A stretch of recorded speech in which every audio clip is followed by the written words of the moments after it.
जी welcome back नाज़रीन। हम बात करें पाकिस्तान तहरीक इंसाफ के अंदरूनी इख्तलाफात के हवाले से। तहरीक का फ्यूचर क्या होगा और क्या फोकस कर पाएगी पाकिस्तान तहरीक इंसाफ अपनी तहरीक पर, और जो इख्तलाफात हैं उनको ख़त्म कर सकेगी? फैसल साहब, आपको लगता है कि पाकिस्तान तहरीक इंसाफ के जो अंदरूनी इख्तलाफात हैं, ज़ाहिर है जब तक वो नहीं ख़त्म होंगे तो आगे मामलात पार्टी के किस तरह से चलेंगे? तो कोई है इस वक्त बाहर की आदत जो इन इख्तलाफात को ख़त्म करके तहरीक पर फोकस कर सके?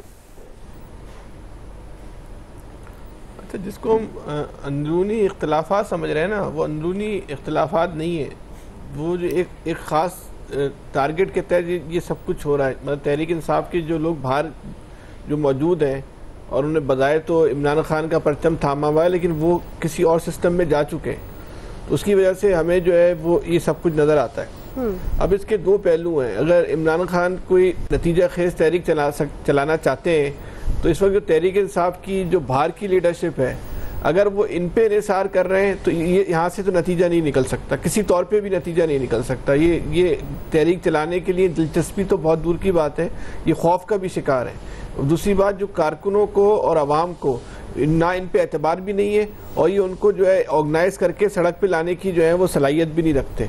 एक इमरान खान के पास रास्ता है, वो ज़रूरी नहीं है कि वो रास्ता भी नतीजा खेज हो और बहुत ज़्यादा असर अंगेज साबित हो, लेकिन शायद उस रास्ते से कोई ऐसा रास्ता निकल आए जो इमरान खान को जेल से बाहर ला सके कि इमरान खान अब ये तहरीक का जो जिम्मेदारियाँ हैं वो अपनी फैमिली के हवाले कर दे, वो अपनी बहनों के हवाले या बेटों के हवाले। बेटों का भी मुश्किल नज़र आता है, बहरहाल अगर बहनों के हवाले कर दें और बहनें अगर इस मूवमेंट को जो है वो लेके चलें तो इस बात का इम्कान हो सकता है कि ये बहनें शायद जो हैं वो किसी और सिस्टम में जो है वो दाखिल ना हो और वो अपने भाई के साथ जो है वो मुखलिस रहें और जैसी जो पार्टी लाइन है उसको जो है वो फॉलो करें। और शायद वो भी अब हतमी तौर पे नहीं कह सकते क्योंकि कारकुनों का मोराल इस हद तक गिर चुका है कि वो शायद कोई इस तरह सामने ना आ सके जितनी इमरान खान को बाहर निकालने के लिए जो कुव्वत शो करनी है, जो ताकत जो है वो साबित करनी है, वो ना कर सके। लेकिन अगर रास्ता निकलेगा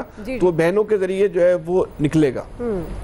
अच्छा, जहाँ तक बाहर का ताल्लुक है, बैरिस्टर सैफ ने मुलाकात की और इमरान खान ने और जो उनको जो बाहर कुछ हुआ वो इमरान खान को बताया और इमरान खान ने उस पर इत्मीनान का इज़हार कर दिया। ये तो हमें एक उनके बाद अब तक ज़राए से जो मालूम चल गया सबको टीवी सोशल मीडिया के ज़रिए। बैरिस्टर सैफ कौन है? जब ये हम और आप जानते हैं तो ये मुमकिन नहीं है कि इमरान खान नहीं जानते होंगे। इमरान खान को भी पता होगा कि बैरिस्टर सैफ कौन है और बैरिस्टर सैफ अगर उन तक आए तो वो किसका पैगाम लेकर आए। और वहाँ इमरान खान इत्मीनान का इज़हार कर रहे हैं तो वो ऐसा नहीं है कि वो नहीं समझ रहे होंगे कि ये पैगाम किसका है और इत्मीनान जो है किस बात पे कर रहे हैं। तो ये बैरिस्टर सैफ की जो मुलाकात है ना, इस मुलाकात को भी जो है ना गैर अहम नहीं समझना चाहिए। हो सकता है इस मुलाकात में जो है इससे कोई नई रास्ता निकले या कोई और सूरत हाल की हम सियासी तब्दीली देख सके। इस वक्त जो है वो बजाय जो है वो इमरान खान के लिए जो है वो सियासी रास्ते जो है वो मुबहम भी हैं, महदूद भी हैं और जिन लोगों के हाथ में भागदौड़ है उनसे तो बहरहाल जो है वो हम ये कह सकते हैं कि वो लोग इमरान खान को धोखा दे चुके हैं। सही जी। नवीद साहब, ये लीडरशिप कारकुनों की आवाम की बात नहीं हो रही। इमरान खान का वोट उतना ही है और शायद उसमें इजाफा हो गया होगा, लेकिन हम जिस वक्त लीडरशिप की बात कर रहे हैं। बिल्कुल छोटी सी बात करनी है। अच्छा, दुआ देखें मेरे ख्याल में जो जी नवीद साहब।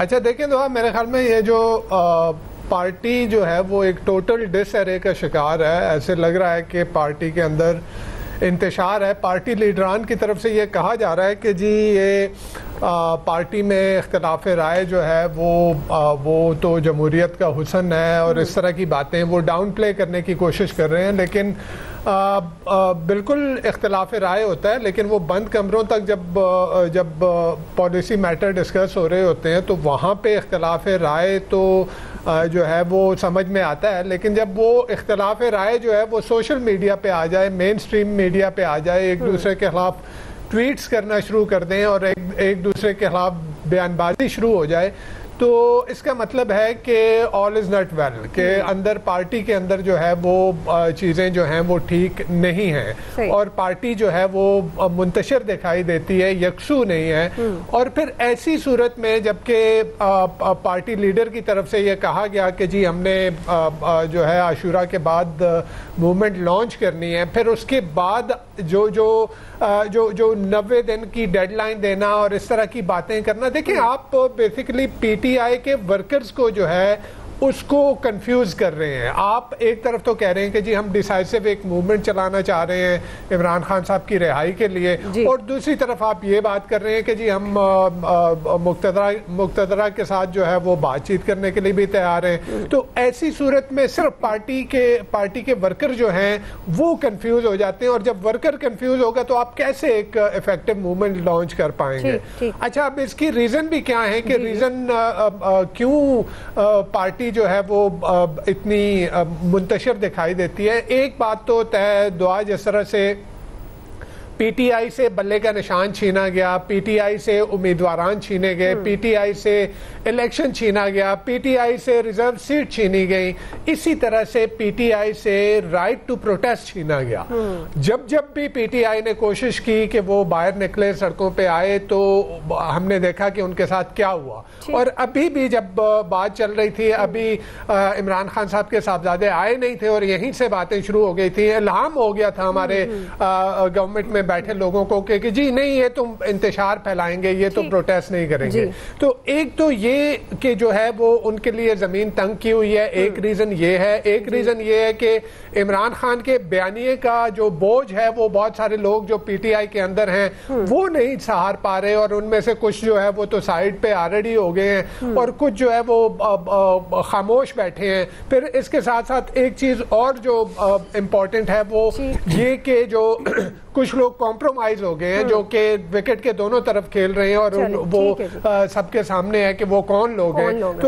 तो इस सूरत हाल में मेरे ख्याल में पीटीआई के लिए कोई इफेक्टिव मूवमेंट लॉन्च करना, मेरा नहीं ख्याल कि वो ऐसा कुछ कर सकते हैं। ठीक है जी, आपका पॉइंट आ गया। बुनियादी सवाल पीटीआई पार्टी इख्तिलाफात ख़त्म करा सकेंगे और पीटीआई इख्तिलाफात पर कैसे काबू पाएगी, एक्सपर्ट्स की राय आपने जानी। अभी हम क्विकली एक ब्रेक से वापस आएंगे। दूसरा सवाल, चीनी के बाद पेट्रोल भी महंगा हो गया, मुल्क भर में महंगाई का नया तूफान शुरू होने का खदशा है। प्राइम मिनिस्टर ये कह रहे हैं कि अवाम को रिलीफ देना हमारी अव्वलीन तरजीह है। हम सवाल ये उठा रहे हैं कि अवाम को कैसे रिलीफ मिलेगा। राय लेते हैं ब्रेक के बाद।